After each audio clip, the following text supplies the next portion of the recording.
is we're resuming from the last episode where Kourtney and Tristan are talking about Khloe and all the things Tristan has done.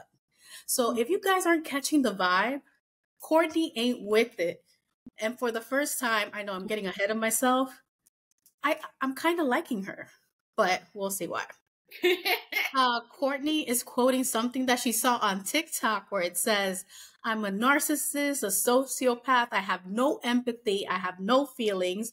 And then she proceeds to ask Tristan if he can relate to that. Mic drop. That, I don't know if that was a mic drop, if that was a boombox boom. Shout out to those people who knows what a boombox is. Am I aging myself? I don't know. But that was, a stab. I don't think he knew how to handle her. But again, I'm getting ahead of myself. So Kourtney asks if Tristan can relate to that. Tristan says to Kourtney that she should definitely feel the way that she feels. If that were his sister, he would feel the same way. So let that marinate. Okay. He says that he wants Khloe to be happy, whatever that might be, and he is supportive of that decision. Again, let that marinate.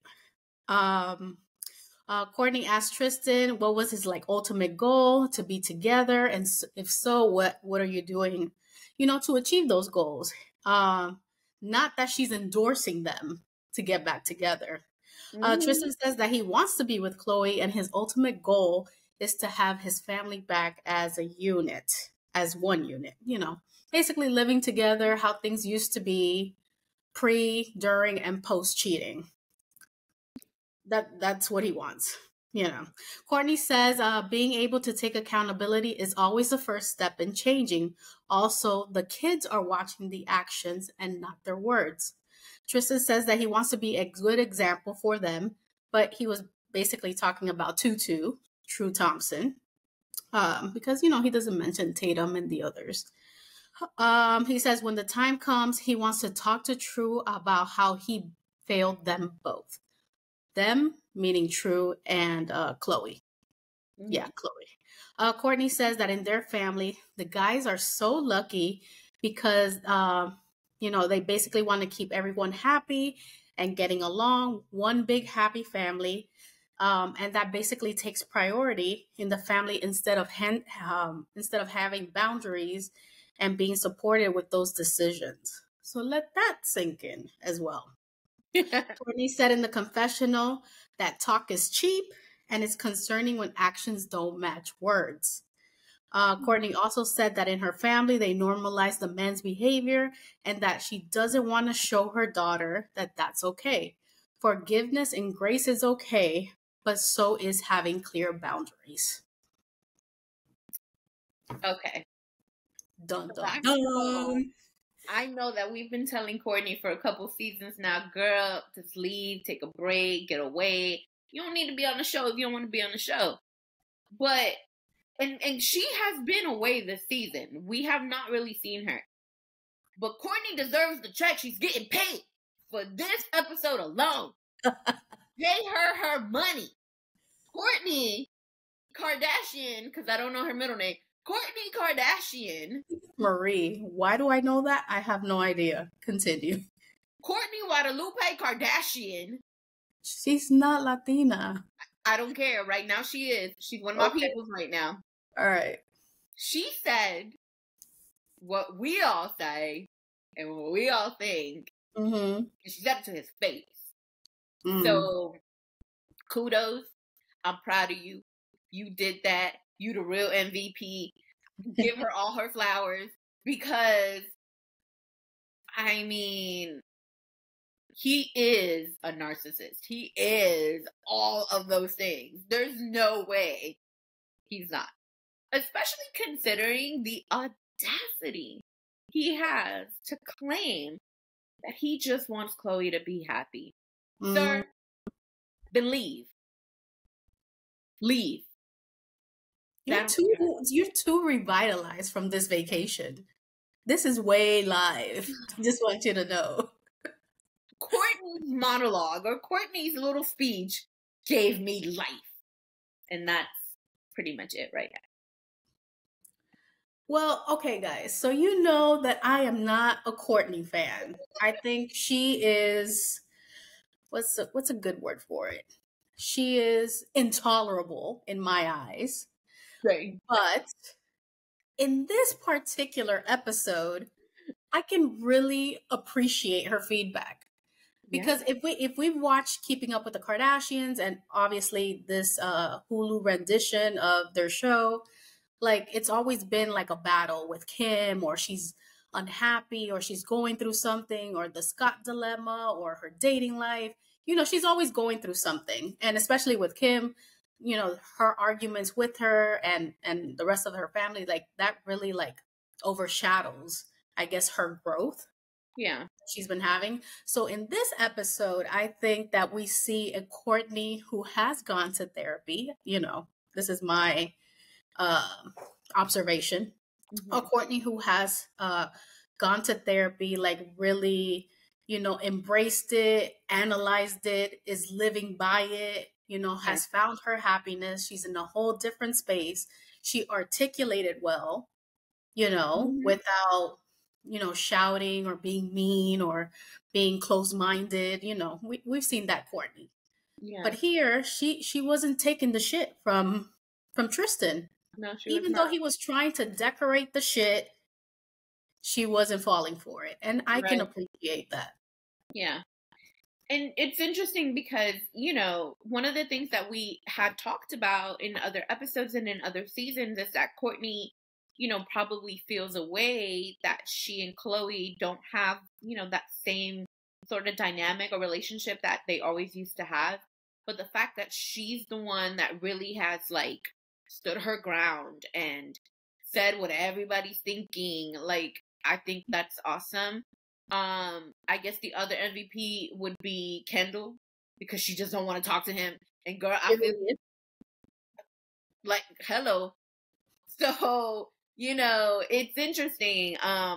Like I think now, considering that we're, you know, several episodes, several weeks deep into all of this, I can to an extent understand why Kim has moved forward, why Kim, you know, has had some whatever sort of relationship with him, as far as, you know, a friendship and all that. But, and even Kylie, like last week's episode, like I can understand Kylie kind of just, you know, burying the hatchet or whatnot. But they all kind of said the same thing, right? They want Khloe to be happy. They want what's best for Khloe. But I felt it from Kourtney, like literally felt it. And I think you're absolutely correct. She articulated incredibly well. And she clearly has benefited from therapy in order, you know, to be able to have such a like sage conversation, you know, and not basically like ruin it with, you know, something that just would make her seem, like you said, intolerable. So I appreciate, you know, that whole scene with just her alone and everything she had to say. I'm gonna see if I can insert a clapping sound right now because I'm gonna go ahead and clap for Kourtney. If y'all don't hear it, my bad, it didn't work out. But you clap yourself. Let's just clap right now. Yes, because she deserves it. She does. She does. I gotta give her flowers. You know, exactly. And that was definitely, you know, something that like I had been looking forward to and I was excited to see because it was like, man, like finally, you know, somebody in this family, considering how we've been talking about the rebranding of Tristan this season, considering the way Chris has been like pushing him onto Khloe and even Malika. So yeah, I appreciate that. You know, and I kind of also saw, you know, with the conversation with Kylie, how each sister does have a different relationship with Tristan.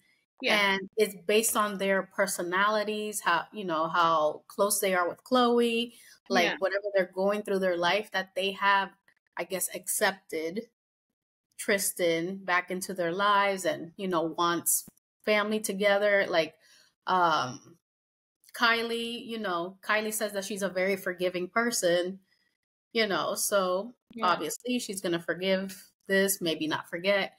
Kim, Yeah. we already know that she was going through this whole thing with Kanye. He supposedly defended her, took a daddy role ish with Yeah. Saint and them. So, maybe forgiveness could be a little misplaced. It's like, well, he is a good guy here, but he deserves another Yeah. chance kind of thing instead of Yeah. writing him off. But yeah, I'm kind of happy Kourtney said that. I don't know. I hope next season though they stop with the crap and stop telling Khloe to be with Tristan, because she's over it. We're over it. The apology tour failed. Oh, Just like completely. this Cody selling of shares. That shit failed. Exactly. One last thing I'm gonna say, and I was like shocked that she said it, but it's a very self-aware thing in the confessional when she said how they have a tendency to normalize the men's behavior and all that. I was like, yes, Yeah. girl. I feel like she was throwing a little shade to her Right. family. Yeah. Yeah. And we've talked about that as well. It's like the way that they put Robert Kardashian on this pedestal. Granted, that's the father, of course, it's understandable. But it's something where, we've discussed that because of that, they are in essence continuing to accept and forgive and all that, these different men that have wronged them in so many ways. And so for her to say that, I like, honestly, I was shocked. I was like, did she really just say that right now? I was like, no way. And yeah, so anyway, that was pretty good. Just to fast forward, like we'll hear about Cece's conversation with Khloe later, but I think that they're so forgiving of the men, but it's really them forgiving Chris. That's like my self-analysis for cheating on the dad, because Chris was the one, obviously who started the whole cheating thing with the dad, and we hear later on it was like a big thing. So Yeah. Cece was saying, basically before Robert Kardashian died, again, I'm going to say this later, they kind of professed their love to each other. So I Right. think that was like her regret. And then it just transcended, all this time, and through through her daughters and things, like have these men on a pedestal. Yeah. So I think when they forgive the men, it's in essence kind of forgiving herself for doing what she did. That's what I was thinking. I don't know. Maybe it's far fetched, No, but I can definitely see that, especially when this season alone, Khloe brought that up, how does she feel when she cheated, on Robert? But it's an interesting analysis. I think that's pretty, like not far-fetched at all, actually. But that concludes today's episode. If you haven't already done so, please subscribe, turn on the notification bell so you don't miss any of our videos. Also, please share our video. You guys are amazing. I just want y'all to know. Y'all have been sharing the video and we're getting more followers, and that's great. Our follow count is kind of low, but our hours are high. You guys just need to subscribe. Please help us out. We're trying to grow, okay? So, your friends could be our friends, and we could all be friends. We also have social media, which Steve will tell you about. We're on TikTok and Instagram at Hear Me Out DNE. Make sure you guys watch our videos on there and our posts, and that you like, you comment, you share, you follow.